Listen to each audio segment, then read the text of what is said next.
Good morning, everyone. We are continuing here in the Psukim of Bitachon. Today's pasuk is Tehillim 71, verse number 5. Ki ato sikvasi, you are my hope.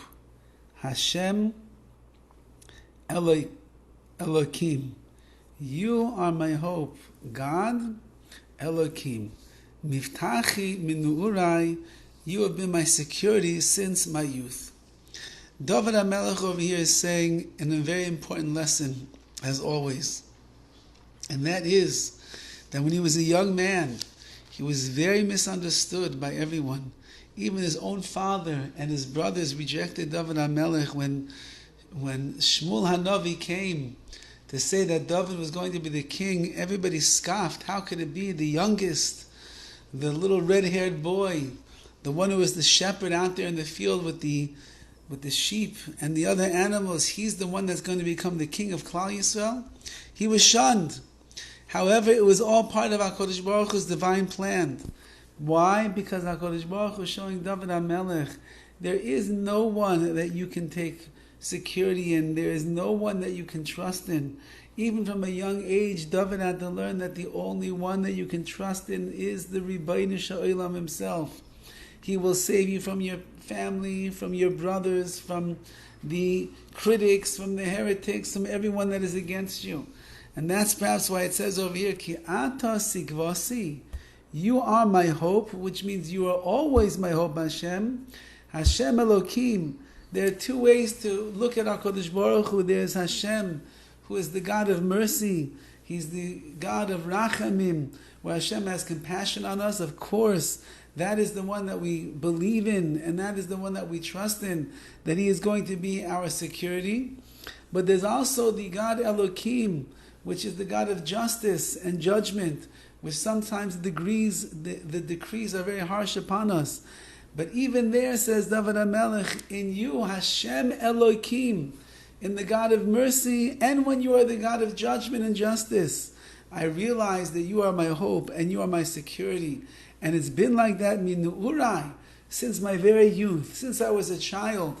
HaKadosh Baruch Hu, He educated me, and He instructed me, and He informed me that He is the one that I should believe in, and He is the one that I should trust in. He is the one where I should pin all of my faith. And really, if a person would examine their life, and they would begin to look at different areas and different things that have taken place, whether from your childhood, from your teenage years, from being a young adult to the adult years and beyond, a person will begin to realize that HaKadosh Baruch Hu is the one that has been my security. HaKadosh Baruch Hu is the one that I've been able to trust in.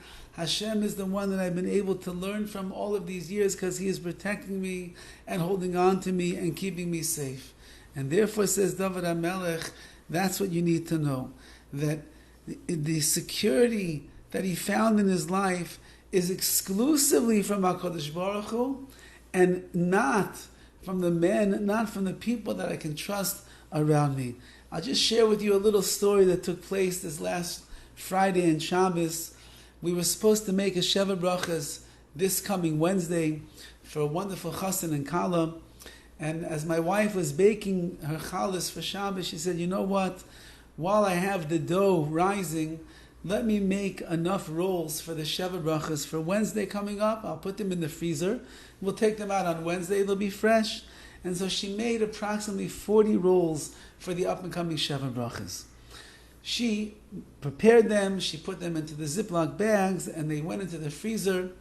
And on Friday night, I realized that although I usually buy rolls for Shalashudas, the third meal in Shul, I neglected to have them prepared and ready, taken out of the freezer in Shul this week, and I wasn't able to open that freezer on Shabbos. It's a freezer that has a lot of mechanisms that go on, and therefore you can't open it on Shabbos, and my rolls were locked away in the freezer for Shabbos.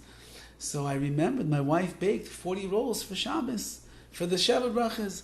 So I came home and I told my wife, you think that you baked the rolls for the up-and-coming Sheva Brachas, but the truth of the matter is, you bake them for Shalashudas, which you need in Shul, if you don't mind. And of course, my wife at Tzadika, she said, I don't mind. I'll make more rolls for the Sheva Brachas. Yesterday, we received a call from the father of the Kala, the father of the bride, who informs us that there was unfortunately a misunderstanding between the bride's family and the groom's family, and the groom's family prepared already a very large Sheva Brachas with many, many people for the Wednesday night, and they apologized to us. They don't want to make waves in the new marriage over here, and we're not going to make the Sheva Brachas on Wednesday for the Chassan and Kala, which means we're not making the Sheva Brachas at all. So I told my wife, you see, the rolls really were in fact made for Shalosh Shudas.